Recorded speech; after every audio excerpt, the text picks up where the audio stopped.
Alex Wodak, médico australiano, director del Servicio de Drogas y Alcohol del Hospital San Vicente de Sydney desde 1982. Estableció la Administración Nacional de Medicamentos y el Centro de Investigación de Alcoholismo en 1987. A la fecha, ha publicado más de 200 artículos científicos y actualmente es el presidente de la reforma de la Ley de Drogas y de la Asociación Internacional de Reducción de Daño en su país. Buenos días. Thank you to the organizers for asking me to come along to this meeting, take part in this meeting. Thank you very much to the organizers for asking me to present at this meeting. It's very appropriate that we have a meeting on drug policy in a country where the national symbol... Thank you. It's very appropriate that we meet in a country to discuss drug policy where the national symbol is an eagle with a snake in its mouth landing on a cactus, because surely it is easier to have a snake in your mouth and land on a cactus than to solve the difficult problems of drug law reform.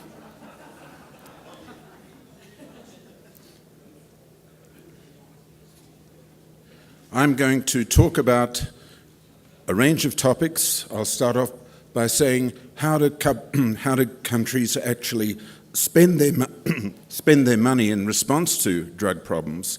Then we'll talk about global drug prohibition, what's actually happened over recent years, look at availability and price trends around the world, then think about the public health costs of prohibition and other adverse effects of prohibition. Then we'll ask, what do experts actually think? And then I'll make some conclusions. So, what do countries actually do?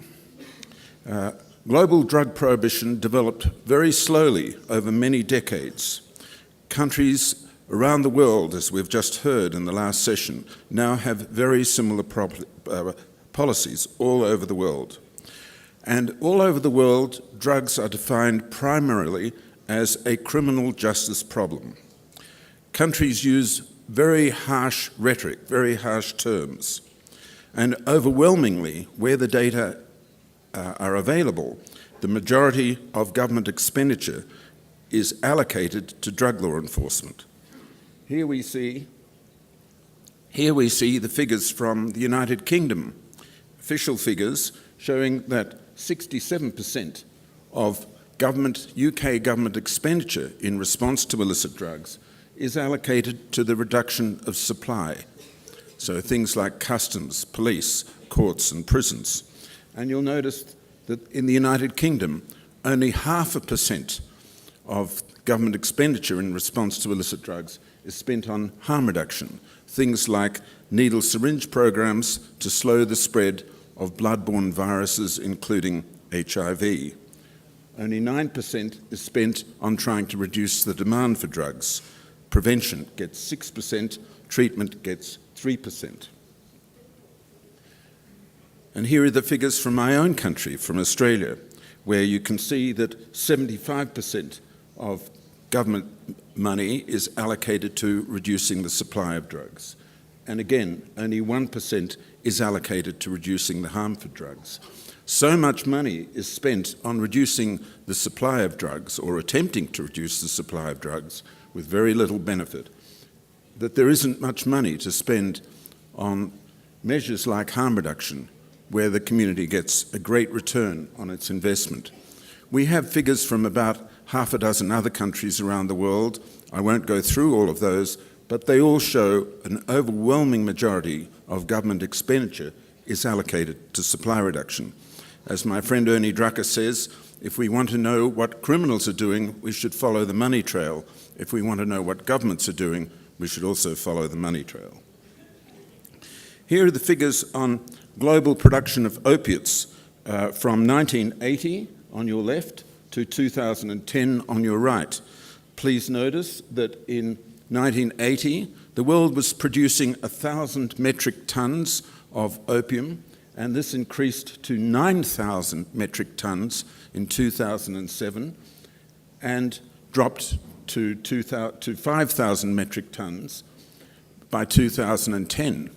Now, if this was a success, what would failure look like? This is an increase of 362% in the last 30 years. And production of opium is also increasing rapidly in recent years in Mexico. And here are the figures over the last few years showing a 342% increase in the last 5 years, from 8.6 tonnes in 2004 to 38 tonnes in 2008. Here are the figures for global production of cocaine.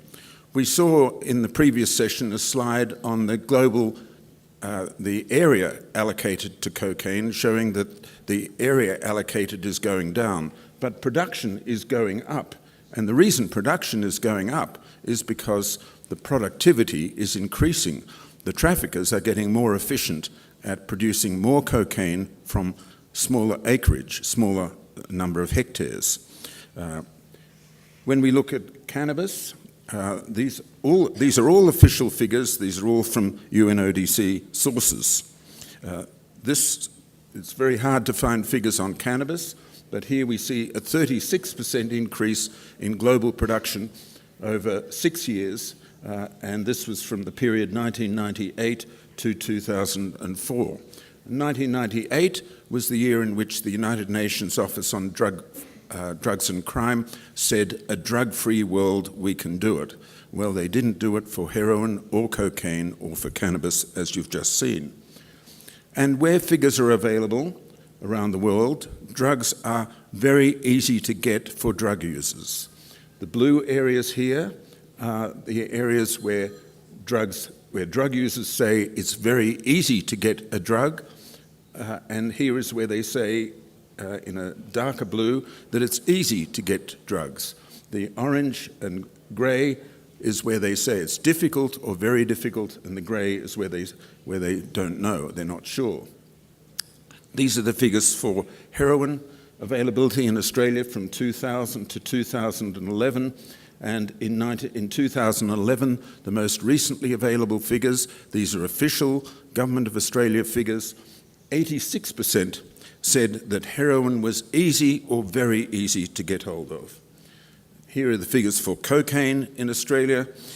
Again, the blue means easy or very easy, and again, this is the period 2000 to 2011, and in 2011, 78% said cocaine was easy or very easy to obtain. Here are the figures for amphetamine-type substances, or ATS, as they're sometimes called, and 2000 to 2011, 80% said that amphetamine-type substances were easy or very easy to obtain. And here are the figures from the United States, and here we're looking at seniors from 1980 to 2003. So these are young American men and women aged 17, and 87% in 2003 said cannabis was easy or very easy to obtain.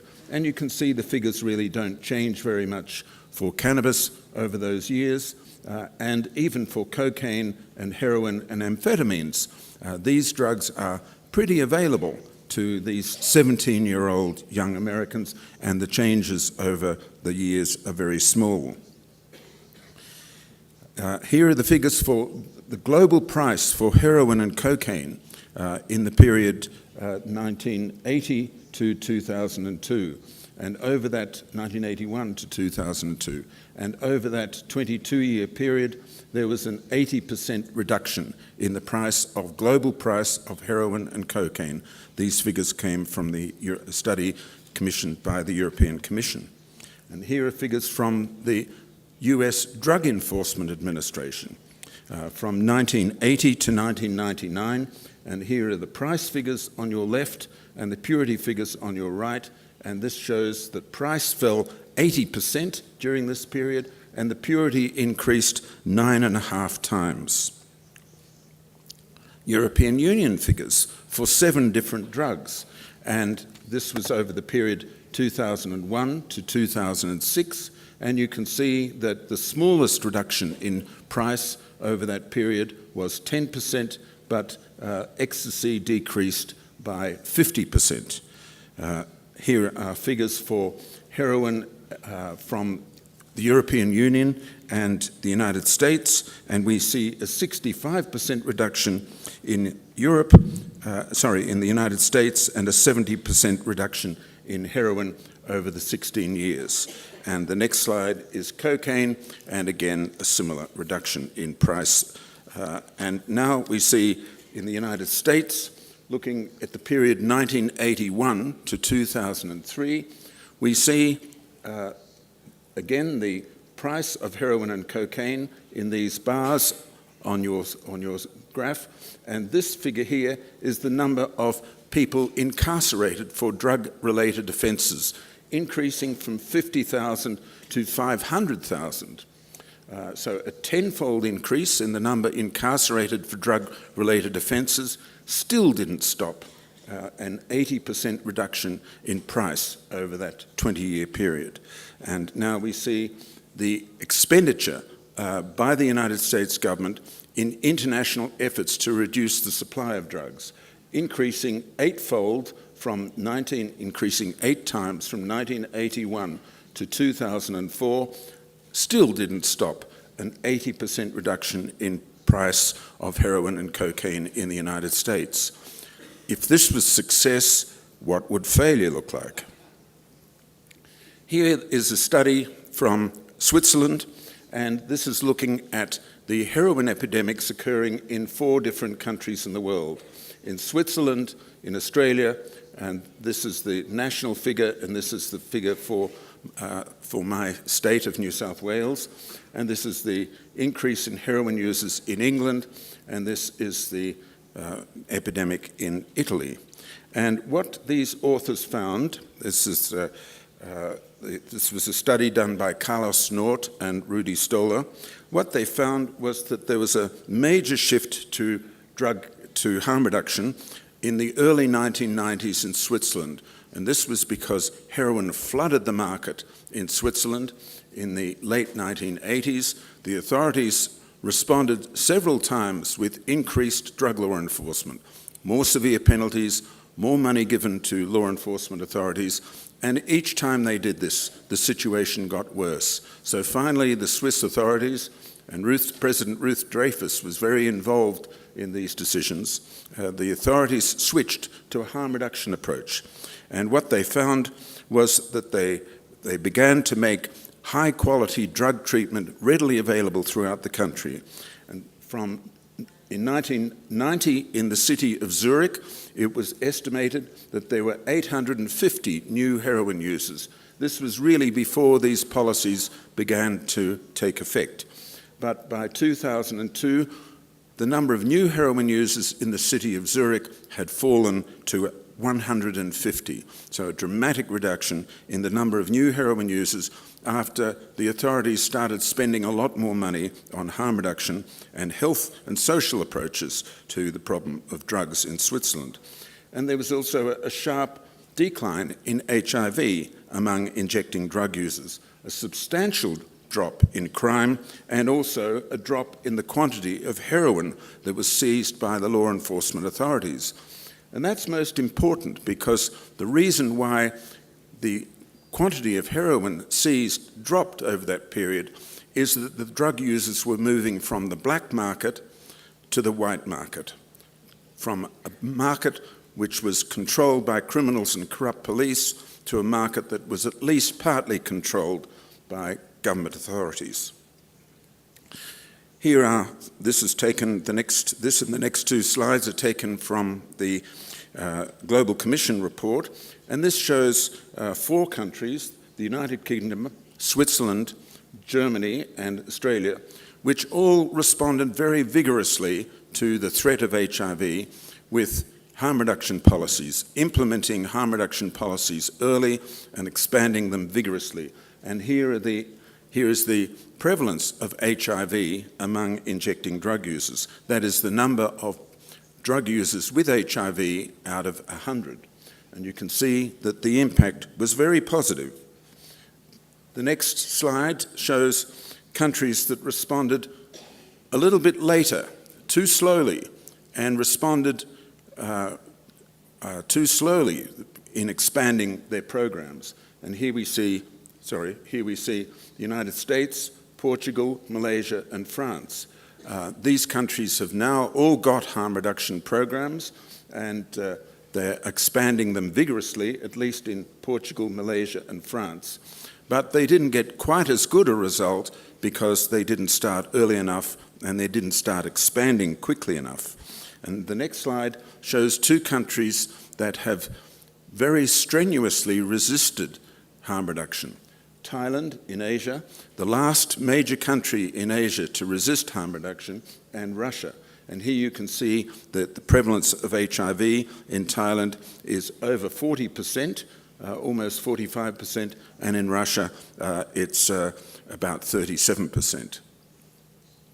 This is a study that was commissioned by the government in Australia, and it's called the Return on Investment Study, and it's looking at the return on investment in needle syringe programs during the period 2000 to 2009.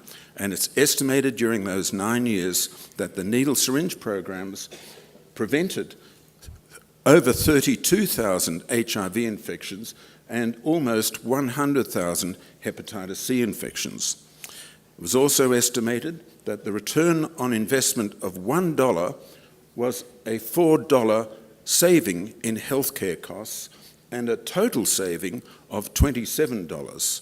I think every person who's involved in the business world in the audience here would recognize this is a very good investment. You put $1 in and you get $27 back.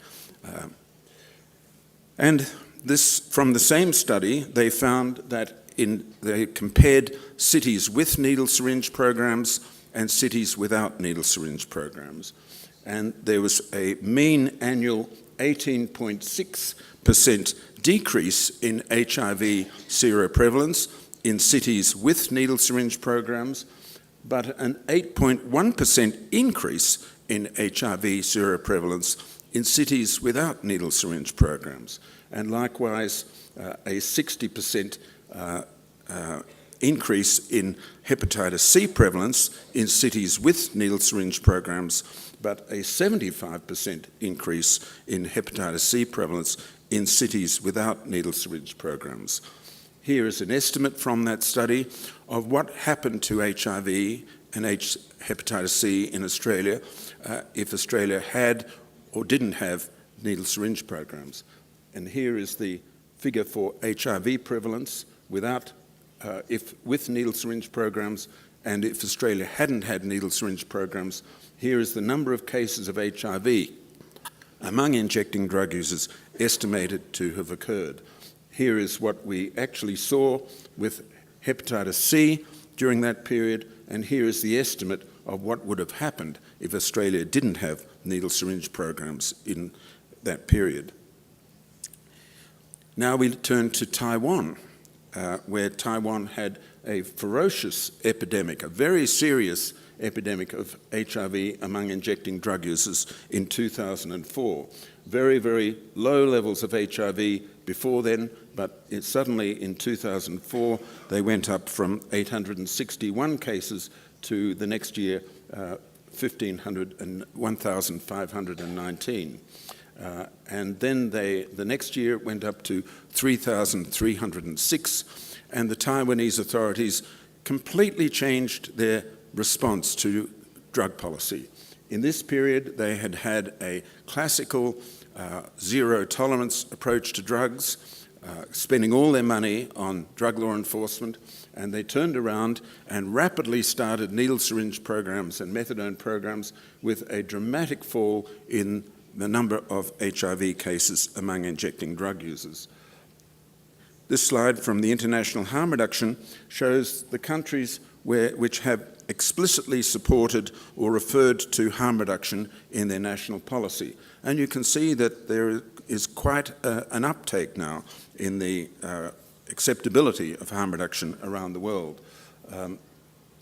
This slide now shows the number of countries which have needle and syringe programs operating. And this was, the date of this was, it's about 4 or 5 years ago.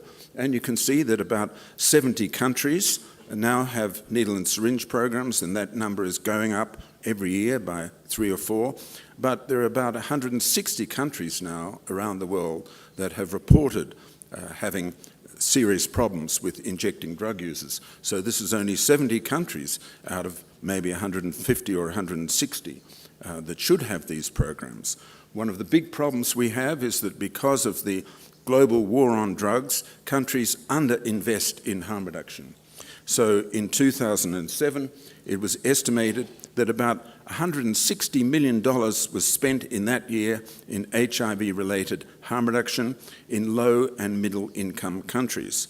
But UNAIDS estimated that the resources needed for harm reduction were 2.13 billion in 2009 and 3.2 billion in 2010. So a massive underinvestment in harm reduction, which very effectively prevents HIV and hepatitis C, as you've seen. And the reason for that massive underinvestment is because of the overemphasis on drug law enforcement. I think it helps if we consider why we are doing so poorly with our strong emphasis on drug prohibition. Throughout the world, when we go to prisons looking to see whether drugs are available in prisons, they are available in prisons. So if we cannot keep our prisons drug-free, how on earth do we expect to keep our communities drug-free? If alcohol prohibition from 1920 to 1933 was such a terrible failure, how can we expect the prohibition of drugs is going to work? If a kilogram of heroin increases in price from $1,000 roughly in countries of origin to 300 times that much in countries of destination, how on earth do we ever expect that that kilogram of heroin is not going to move from the countries where it is produced to the countries where it is going to be consumed? And sometimes, of course, it is now consumed in the countries where it is produced. And if drug traffickers are these days better funded than drug law enforcement authorities, how can we expect drug prohibition to work? Another major problem we have with drug prohibition is the logistics of drug prohibition. The government of Mexico estimates that drugs account for 8% by volume of the trade from Mexico to the United States by value, but only 0.4% by volume. How on earth are we going to ever find most of that 0.004%? It's estimated that all of the drugs traveling from Mexico to the United States each year would fit into 60 trucks a year. But it's also estimated that 5.5 million trucks cross from Mexico into the United States just at the crossing from Nuevo Laredo to Laredo every year. Now, it's not just people like us who think that we've got a serious problem. Antonio's organization, UNODC, said on their website a few years ago that global drug control efforts have had a dramatic unintended consequence, a criminal black market of staggering proportions. Organized crime is a threat to security. Criminal organizations have the power to destabilize society and governments. The illicit drug business is worth billions of dollars a year, part of which is used to corrupt government officials and to poison economies. And this comes not from a critic of drug prohibition, but from the world champion of drug prohibition. Some people think that it's a recent discovery that drug prohibition doesn't work. But here's a report from the government official in Australia in 1908 whose duty it was to report to the Parliament every year about the revenue raised by tax. And up until 1906, it was legal in Australia for edible opium to be sold, and that opium was taxed. But in 1906, that edible opium was prohibited, and the government lost its revenue. And this is what the official said. Owing to total prohibition, the price of opium has risen enormously. The Commonwealth, that is the term for the Government of Australia, gladly gave up about £60,000 in revenue. What now appears to be the effect of total prohibition is that while we have lost the duty, the opium is still imported pretty freely. Here's another report from an official Australian body. This was a committee of the National Parliament inquiring into drug prohibition. And these said in 1989, so a long time ago now, all the evidence shows, however, not only that our law enforcement agencies have not succeeded in preventing the supply of illegal drugs to Australian markets, but that it is unrealistic to expect them to do so. Milton Friedman said, "Drugs are a tragedy for addicts, but criminalising their use converts that tragedy into a disaster for society, for users and non-users alike. Our experience with the prohibition of drugs is a replay of our experience with the prohibition of alcoholic beverages." At a meeting with your president, Vicente Fox, in 2002, President George W. Bush said, "As long as there is a demand for drugs in this country, some crook is gonna figure out how to get them here." Those were his words. David Cameron, currently the Prime Minister of the United Kingdom, said in 2005, when he was leader of the Conservative Party, "Politicians attempt to appeal to the lowest common denominator by posturing with tough policies and calling for crackdown after crackdown. Drug policy has been failing for decades." Chris Mellon, the chairman of a select committee on home affairs in the British Parliament in 2002, said, "Attempts to combat illegal drugs by means of law enforcement have proved so manifestly unsuccessful that it is difficult to argue for the status quo." The Strategy Unit in Whitehall in the United Kingdom, this is a research organisation at the available to the government of the United Kingdom, was commissioned by Prime Minister Tony Blair in 2003 to look at the effectiveness of drug prohibition.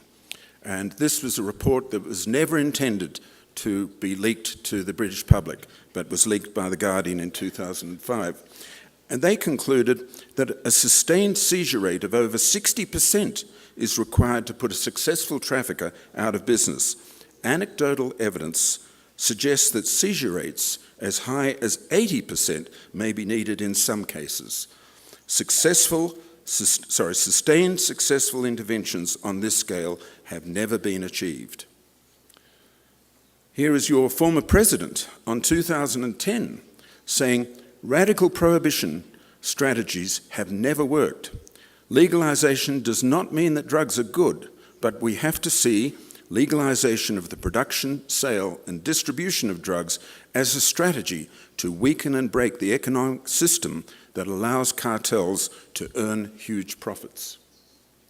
And your current president said last year, "If the Americans are determined and resigned to consuming drugs, they should look for market alternatives that annul the stratospheric profits of the criminals or establish clear points of access that are not the border with Mexico. But this situation cannot continue like this."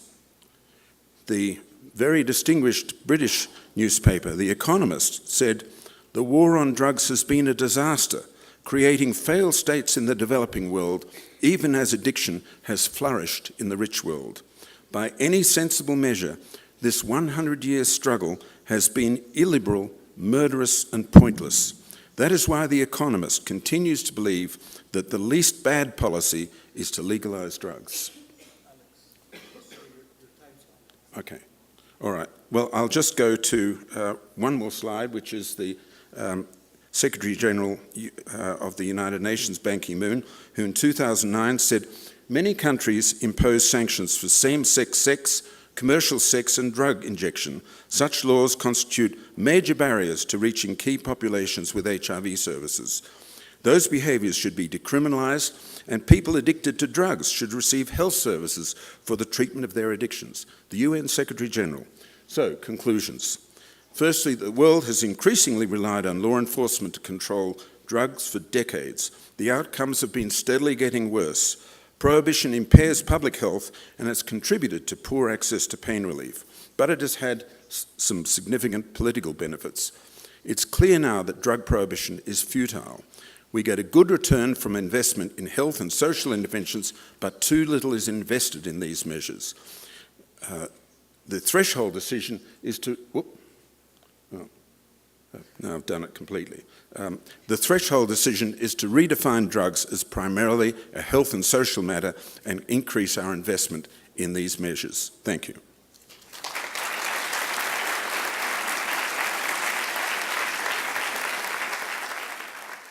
Buenas tardes. Como vamos a proceder a las preguntas y respuestas, primero voy a hacer un par de preguntas generales para los tres ponentes y después les pediría que contestaran las preguntas que hayan escogido entre las que les llegaron directamente. La primera pregunta, y que salió entre algunas de las preguntas del público, es ¿qué determina la prevalencia del consumo de drogas en la sociedad? Se mostraron gráficas de diferentes ciudades y de diferentes países. En todas hay esquemas de prohibición parecidos, pero en diferentes momentos hay más o menor consumo de drogas. Entonces, si no es la prohibición, ¿qué es lo que determina cuánto se consume? La segunda pregunta es, en las decisiones que toman las personas sobre consumir o no consumir drogas, ¿qué papel juega la información pública? Larry, un poco de broma, dijo, la prevención no se trata de que vaya un oficial de la policía a un salón de clases y diga, la marihuana hará que te salgan cuernos, pero ¿qué información sí hace que la gente cambie las decisiones que toma con respecto a las drogas? En particular se mencionó, digamos como un ejemplo, la caída en el consumo de crack como una decisión tomada en comunidades a partir de información que proveía la misma sociedad y no necesariamente información que proveía el gobierno. Entonces, si quieren, empezamos con Alex y vamos en el mismo orden y después con las preguntas que les hayan llegado en papel también las contestamos en el mismo orden. Gracias.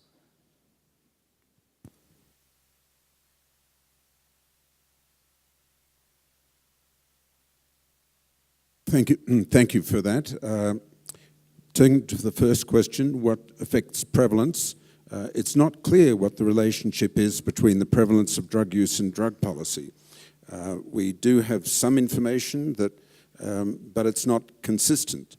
One of the few studies in the world where we've measured drug use in a country with a very strong policy of drug prohibition, namely the United States and the city of San Francisco, with a more liberal environment in Amsterdam, in the Netherlands.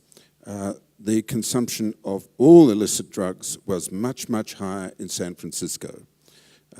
That is for cannabis, for heroin, cocaine, amphetamines, and other illicit drugs, and by a very large percentage. Communities all over the world over time, and we don't have a clear understanding of why that happens. It's clear that communities learn from their mistakes, and so the crack epidemic in the United States in the 1970s and 80s had been preceded by an earlier epidemic in the 1920s, and for 50 years consumption remained very low. Probably during that period there was collective memory of how disastrous the consumption of cocaine and crack can be, and that kept consumption down. I think what is clearer is that the strong enforcement of drug prohibition has a much bigger impact on the adverse consequences of drug use rather than on the prevalence of drug use. It's unfortunate that the United States itself mainly looks at information, data on consumption of drugs rather than looking at adverse consequences. And surely it is the adverse consequences that we should be more concerned about. the deaths, the disease, the crime and the corruption, those sorts of things. On the question of information, I would say that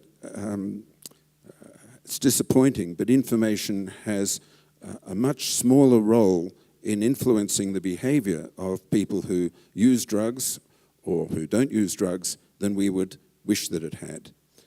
There is study after study that shows that the actual impact of drug education campaigns, either for the whole community or for school children, has a very small impact on reducing drug use, if it does that at all. It's not a very expensive thing to do in the scheme of things, and there are some studies that suggest it's still worth doing despite the small effect because it has overall a positive economic saving. On the other hand, information about how to prevent HIV does seem to have an influence on behavior. If you have a population of people who inject drugs and they hear about HIV before HIV enters their community, it seems that the epidemic spreads much more slowly than if the virus arrives before the knowledge. And we know that that information is more effective if it is provided in a way that they regard as realistic, especially if they hear it from their peers rather than hearing it from university professors or government officials who they won't believe or won't understand. So it has to be very explicit, it has to be clear, and it has to use street language rather than university language. That does seem to have an effect, but general drug education has a very limited impact. I was given 4 questions. The first one was, could harm reduction work with non-injectable drugs, and is there any way to measure it? And the simple answer to that is yes. Harm reduction certainly works with non-injectable drugs. I could give you a talk for 2 hours about all the different measures that we can use. We don't have time for that, so I'll just give you a few examples for a few different drugs. Let's start with the really important drugs, the drugs that cause most deaths, disease, and economic and social cost to our communities. And of course, I'm referring to alcohol and tobacco. In my country, we have a big problem with intoxicated men who behave very badly in our pubs, in our licensed premises. And we are removing the glasses that are available in the pubs for people to drink with, which the intoxicated men smash and convert into sharp fragments, which they use as knives when they're drunk, and they stab other people with these knives. So, as a simple harm reduction measure, we replace glasses which can be smashed with plastic containers for them to drink from, which can't be broken into dangerous weapons. Another example of the same idea is that the furniture in pubs is increasingly being removed, so that we remove light furniture that can be picked up and thrown against somebody, and a lot of the furniture is very heavy and bolted to the floors. These are simple harm reduction measures. Harm reduction measures meaning that the emphasis is directed towards reducing the adverse consequences rather than reducing consumption. With tobacco, well, before I leave that, there are many other examples. A very good example is the introduction of car safety belts. If you drive in Australia and you're not wearing a car safety belt, or your passengers aren't wearing a car safety belt, you face a very heavy fine. And this was introduced originally because of the problems we had in reducing deaths and severe injuries in intoxicated drivers. And it's been extraordinarily successful. The death rate in road crashes has fallen from 30 in 1970, 30 per 100,000, to 5.6 in the year 2000. So very sharp reduction, and car safety belts had a lot to do with that. We also have removed the inflexible poles from the sides of roads and replaced them with poles that bend if you smash into them. Same idea of harm reduction. Tobacco, the introduction of nicotine replacement therapy recognises that nicotine is the driving force in the addiction to tobacco, and yet it's not the drug that causes the harm. The drug that causes the part that causes the harm in tobacco is the tars. But in any case, if we give people nicotine replacement gums and patches and sprays, they reduce their consumption of tobacco and reduce their deaths. So there are many other examples I could give of this. In terms of measurement, yes, a lot of things we can measure. We can measure deaths. We can measure the number of days that people spend in hospitals as a good proxy for disease. We can also measure HIV and hepatitis C rates very easily. We can measure crime, measure incarceration, and we can measure employment as an idea of how well people are reintegrating back into the community. So there are many, many things we can do there. Second question is, how would a harm reduction program look like in this country? The main drug consumed is marijuana and alcohol. Many things we can do to reduce the harm from cannabis. One is, firstly, I would want to separate the markets. I would want to make sure that those people who are buying cannabis are not also able to buy, as much as possible, able to buy other more harmful drugs like heroin, cocaine, and amphetamines. This has been a great success in the Netherlands, and they deserve a lot of credit for that. Secondly, we can produce guidelines. We can produce information for people. And the first guideline would be to say, don't use cannabis. And as Ethan Nadelman said yesterday, the second guideline would say, don't use cannabis. Third guideline would say, but if you're going to use cannabis, then do the following things. Only smoke maximum of 4 or 5 days a week. Don't smoke 7 days a week. Limit your consumption. Don't mix the cannabis with tobacco. Smoke with friends. Don't smoke on your own. Many other things we could give there. Thirdly, I would also provide health warnings on the packets of cannabis. Cannabis may cause serious mental illness, other things like that. Fourth, I would provide information about where you can get help if you want to stop or cut down your cannabis use. Fifthly, I would have age restrictions. We have age restrictions for the purchase of alcohol in Australia. You have to prove that you are over 18. We should have the same age restrictions for people who want to buy cannabis. We should ban the advertising of cannabis. We should also ban the donations from the cannabis industry to political parties. And of course, this means that we can only do these things if we are taxing and regulating cannabis. So many other things we could do there. In terms of alcohol, I've already mentioned some specific harm reduction things that we can do for alcohol. Another important thing we did in Australia in 1990 was we added a vitamin B1, thiamine, to all flour sold in Australia. And this was to reduce a very nasty brain damage, form of brain damage from alcohol called Wernicke-Korsakoff syndrome. And it's been extraordinarily successful. We now very rarely see that kind of brain damage. But the other things I would want to do is, as Mark Kleiman said, and I applaud him for saying this yesterday, we need to, around the world, increase the tax on alcohol. We don't tax nearly high enough. The evidence for taxing, reducing harm is very, very strong. We also should reduce the availability of alcohol. That is, we should have fewer outlets, and the outlet conditions shouldn't be as liberal as they are. Now, you can go too far with taxes or with availability restrictions, and if you go too far, we reproduce all the harms that we see with alcohol prohibition, so we don't want to do that. We can do a lot of things to reduce road crash deaths. I've mentioned some of them, but reducing alcohol consumption among drivers is very, very effective. We can enforce restrictions on sales of alcohol to intoxicated people in licensed premises or pubs. That's a very effective thing to do. And treatment of people with alcohol problems is also a helpful thing to do. Third set of questions is really, I'll summarize it, it's rather long. It's asking whether the figures I gave on availability of drugs really reflects a perception or a reality. And in my view, it reflects a perception, but it's based on experience, so it's really based on reality. What social conditions make US citizens consume drugs? And I think the major one is inequality.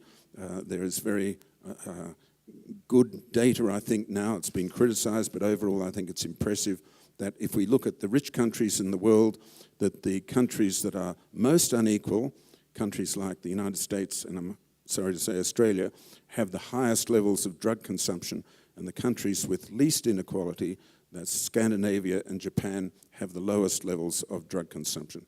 I think that's very, very powerful. I think also, and this is a related phenomenon, that those people who are at the bottom, the most socially and economically disadvantaged in the community, have very hard time getting decent health care, housing, education or employment. And while that is the case, I think these people are going to consume large quantities of drugs and do so in ways that damage them very considerably.